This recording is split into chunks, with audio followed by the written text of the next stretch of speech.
BRS అగ్రనేత Karimnagar parliament స్థానం అభ్యర్థి వినోద్ కుమార్ ఇటీవల చేసిన వ్యాఖ్యలు చాలా ఆసక్తిని కలిగిస్తున్నాయి.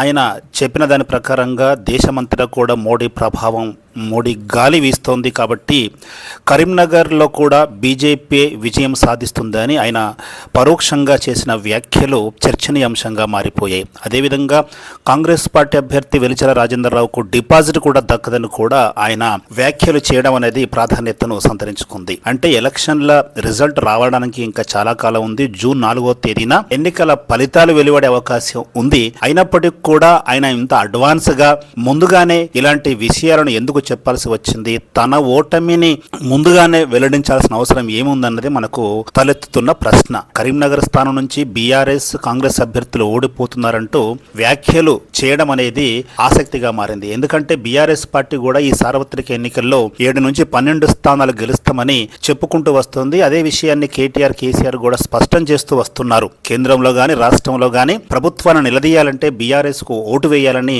కోరుతూ వస్తున్నారు. కాబట్టి మరే తీరా ఎన్నికల సరళి చూస్తుంటే మాత్రము మెజారిటీ స్థానాలు బీజేపీకి దక్కే అవకాశం ఉన్నందున బీఆర్ఎస్ కు 1 లేదా 0 స్థానాలు మాత్రమే లభించే అవకాశాలు కనపడుతుండడంతో ఎలాగైనా పరోక్షంగా ఈ ఓటమిని ముందే ఒప్పుకొని తీరా ఫలితాలు వచ్చిన తర్వాత మేము ముందే చెప్పాం కదా, కేవలం మోడీ గాలి వల్లనే మేము ఓడిపోయాము, ప్రజాబలం మాకే ఉంది, రానున్న స్థానిక ఎన్నికల్లో మేమే గెలుస్తామని చెప్పుకునే సాకు కోసమే ఈ విధంగా కరీంనగర్ అభ్యర్థి బీఆర్ఎస్ సీనియర్ నేత వినోద్ కుమార్ ఇలాంటి విషయాలను వెల్లడించినట్లు మనము గమనించవచ్చు.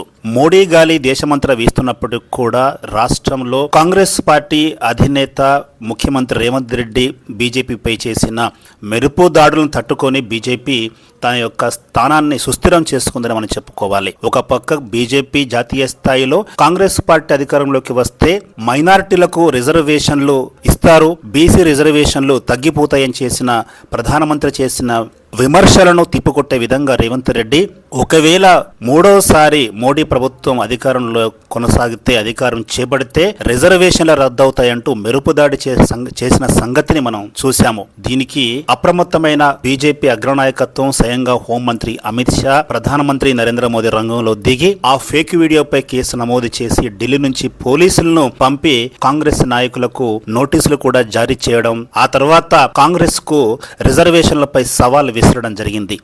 మరి బీజేపీ అధికారంలోకి వస్తే మేము ఎట్టి పరిస్థితుల్లోనూ రిజర్వేషన్ రద్దు చేయమని లిఖితపూర్వకంగా మేము హామీ ఇస్తాము. మరి కాంగ్రెస్ పార్టీ నేతలు ఒకవేళ కాంగ్రెస్ పార్టీ అధికారంలోకి వస్తే మైనారిటీలకు రిజర్వేషన్లు ఇవ్వమని హామీ ఇవ్వగలరా, లిఖితపూర్వకంగా రాసి ఇవ్వగలరా అని ప్రధానమంత్రి స్వయంగా ఎదురుదాడి చేయాల్సిన పరిస్థితి ఏర్పడింది. ఈ విధంగా బీజేపీ గాలి అంటూ ఏమీ లేదు. బీజేపీ నాయకులు జాతీయ నాయకుల నుంచి రాష్ట్ర నాయకుల వరకు కూడా వాళ్ళు చేసిన కృషి ఫలితంగానే, వారు చేసిన ప్రచారము ఫలితంగానే వారికి ఈ ఆధిక్యం వచ్చినట్లు మనకు కనపడుతుంది. ఏది ఏమైనా కూడా బీఆర్ఎస్ పార్టీ ఈ సార్వత్రిక ఎన్నికల్లో చేతులు ఎత్తేసినట్లుగానే మనం గమనించాలి.